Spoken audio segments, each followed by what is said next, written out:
What is going on, guys? Today we're going to be looking at headliner Saul, and he's costing around about 70k. Currently at the minute I think he's kind of fluctuating between that 68 and 72-ish price. Not a bad price for him. Personally, he's a very average player if anything. I think he's going to need a couple of informs at the very least before he actually becomes somewhat in the meta, in my opinion. Pace-wise is a little bit sluggish. Everything else is very average, but it's nice across the board. Shooting 82, passing 82, defending is 80, dribbling is 83, and then physical is 80. So, bar from obviously his 74 pace, he's got a nice rounded stats. Depending on how you'd want to use him, if you'd want to use him maybe as a CDM or a cam in them sort of areas, or at least more of an attacking player than a defensive player. Because if, for instance, you put a hunter on him, it does mean that he can still be a centre mid, but he'll be more attacking focused. Whereas if you go with something like a shadow, then he, again, could go more attacking, but I'd say he'd be more defensive than anything. And it all depends on how you play your CM and how you really want this card to work. Personally, with me, I would probably end up using him more as an attacking player than a defensive player, in my opinion anyway. But we're going to try him out in a couple of positions. We're going to try him out in a CDM, a cam, and a CM. I've got 3 different roles set up with some custom tactics. So we're going to have a look at him in all the roles and see how he plays. Personally, by the looks of this card, I'm thinking more attacking minded. Just because the shooting, yes, it is a little bit more. But I think in terms of what important stats he's got, I think the attacking side of him looks a little bit better. Passing wise, looks fantastic. The short and long pass as a base is already pretty good. Balance is a little bit rocky, but with an engine, does put it up to 79 agility and 80 balance. Is a little bit better. 85 composure, I can deal with that. And then 87 ball control, 83 dribbling, and 84 reactions. Again, is not terrible.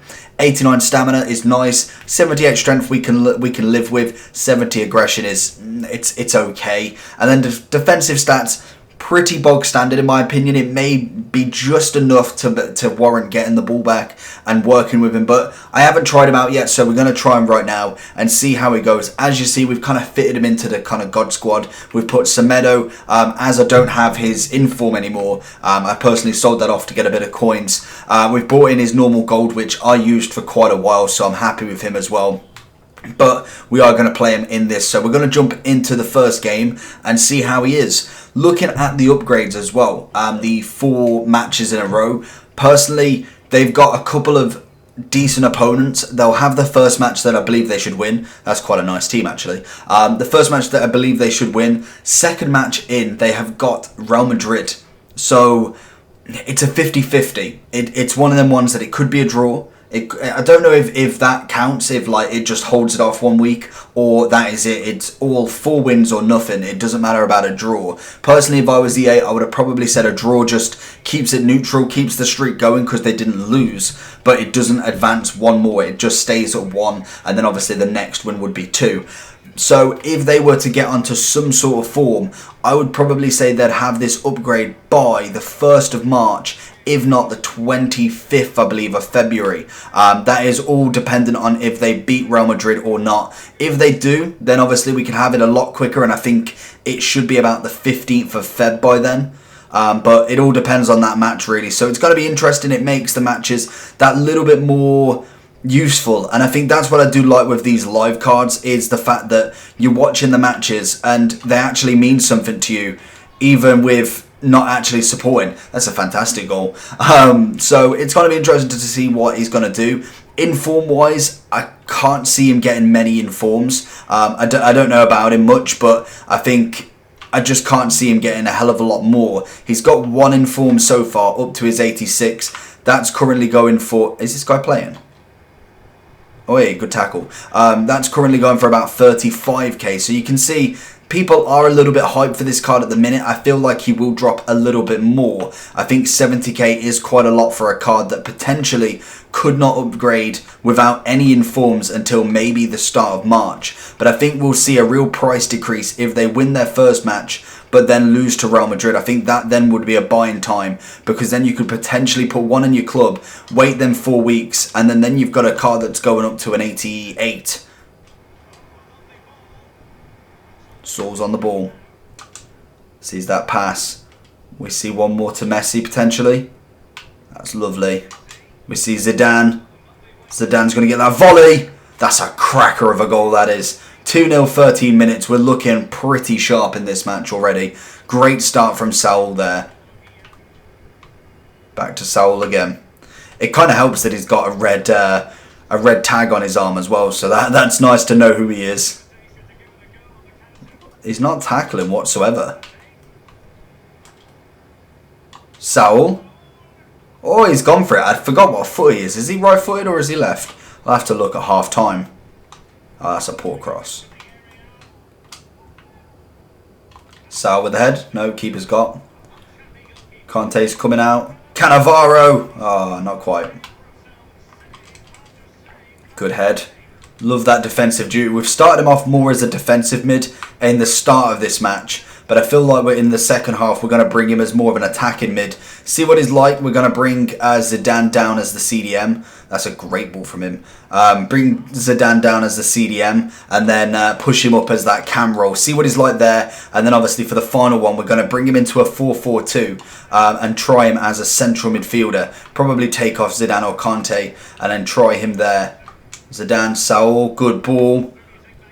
See, I like him already. He's playing technically as a CDM, and he's making so many chances, and I went for the back heel. I just wanted a hit. I must have held LT.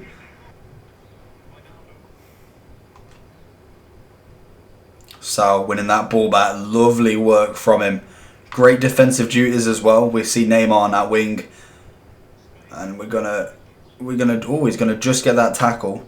Drag back, there we go. We see Saul again.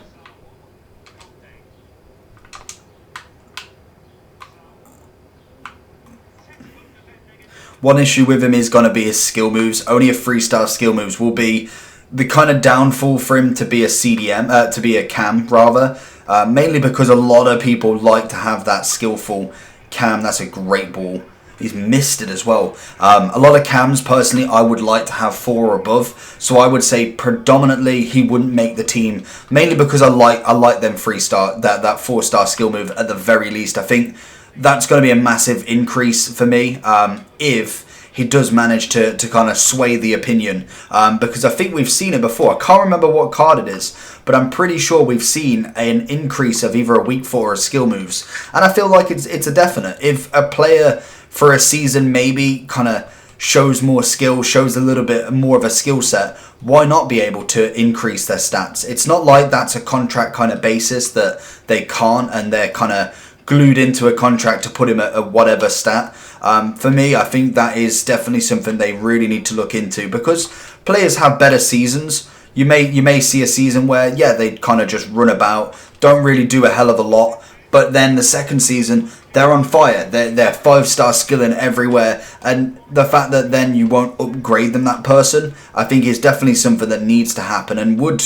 be a very beneficial thing for Saul, even though I can't imagine him doing elasticos and rainbow flicks and all of that. But in FIFA, I think it would be very beneficial.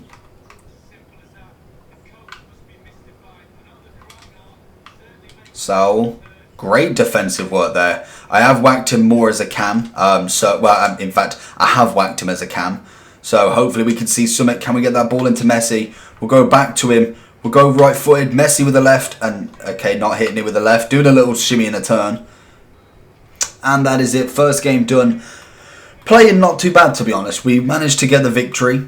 Personally, I think we kind of went a little bit quiet in the second half. Not as much as the first half. Could it have been Saul being a cam and Zidane not being there? Potentially. But we'll try in the second match and see what we are. As you can see, we did dominate pretty well. I felt like we had that opponent quite decently, to be honest. So going into the second match, we are coming up against... Again, another BPL team. We've got Owen and League On. We've got Aguero, Vardy, Madison. Hey, Sancho left mid. Pepe one to watch. Doherty right back. Shah, Ali normal. De Gea, Marquinhos road to the final. Some nice cards. I can imagine a lot of them are untradeable, if anything. But the looks of it, he's doing the 9 Premier League players. No, in fact, he can't, because he's got 3 League On players. We've already got a bit of speed up glitch, so that's always good to start the game off. So let's get into it.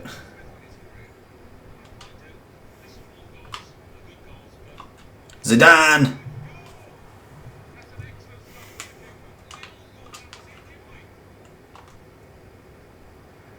Big boy header from Virgil.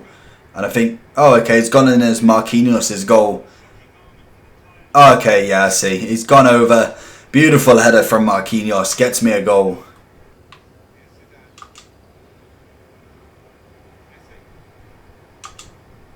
Into Neymar's feet. Can we get a cross? There's Mbappe. And we see him has gone. Beautiful work already. And I think that is it. Is that it? And see you later, kid. It took him a little bit, but now he has gone. So, good performance again. 2 wins. Can't argue with that. So, going into Saul's overall review, for me, I would probably say a CM to CDM would be his more preferred position.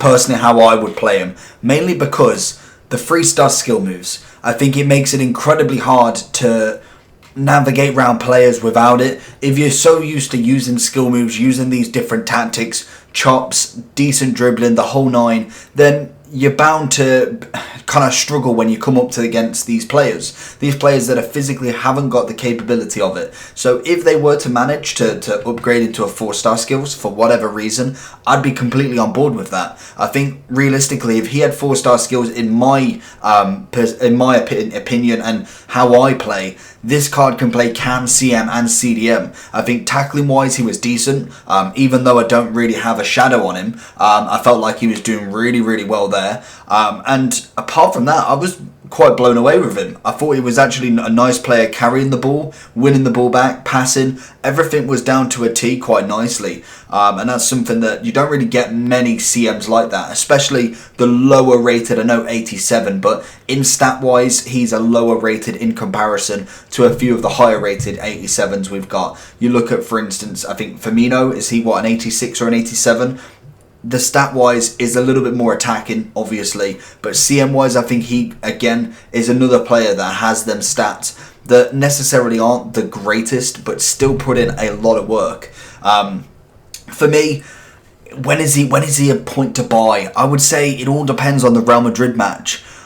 It depends on how much of a risk you want. There's 2 options. You either buy after the first game when they win, or if they win, and then hope they beat Real Madrid, or they lose against Real Madrid, which will make for a perfect buy time because the clock resets, and I think that's when it's going to be the lowest for these cards, is when they've hit that starting again. They may have got 3 games in. It's going to be so high on that 3rd game or before the 4th game. That's when you want to sell, and then probably the time to buy will be if they ever lose a match. That's when they're going to be rock bottom. You want to check the fixtures ahead of time, see how well they're doing, and see how good form they're on as well. That's going to be the biggest one. But we haven't got much time, to be honest. I think these cards realistically need to come probably before Christmas, mainly because if this card doesn't get it, if he loses to Real Madrid, he then potentially doesn't get upgraded till March. In April, it's team of the season. So you'll have just a month of an 88 and 89 rated Saul.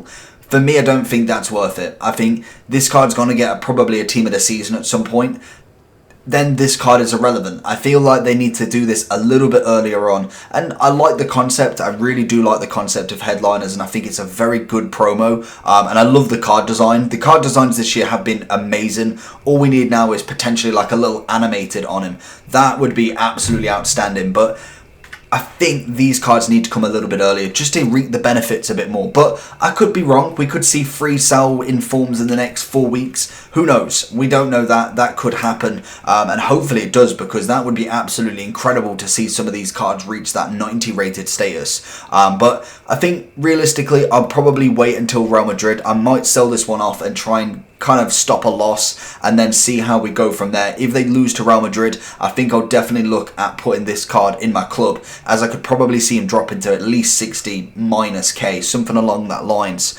So overall, I'm giving him a solid 7 out of 10. I think he's good, but I do think he's got a long way to go. I don't feel like he's going to make many meta teams as of yet, and I think there's plenty of players out there that can play both positions really, really well. If he was going for another centre mid for a cheaper price, I'd 100% recommend you to De Jong. If you're going more of a proper CDM, I think Casemiro, to be honest, even with maybe not the greatest of paces, I still think he's a solid CDM. Same with Fernandinho. I think you could definitely play with them if you are on that sort of budget for me. But hopefully you enjoyed this video. Let me know down below what you think. We're going to be covering as many as possible. As you can tell, we've got them all scheduled. There's just a couple more that I do want to do. I'm still trying to hit for that Neymar in a draft, but I feel like that's going to be a long time coming. But we'll still try and grind for it. So hopefully you enjoy. Make sure you like and subscribe down below. And if you want to press the bell button, always get notified when there's a video. Normally I'm going to try for 3 o'clock and 7 o'clock, depending on schedule. If there's a new card, that 7 o'clock may be pushed to say 9 o'clock, just so I've got time to get him out. But we'll stay tuned for that. So make sure you hit that bell button to be notified. And if you want to hit any of the social medias up as well, any questions, comment, all that good stuff, and I'll see you all for the next one.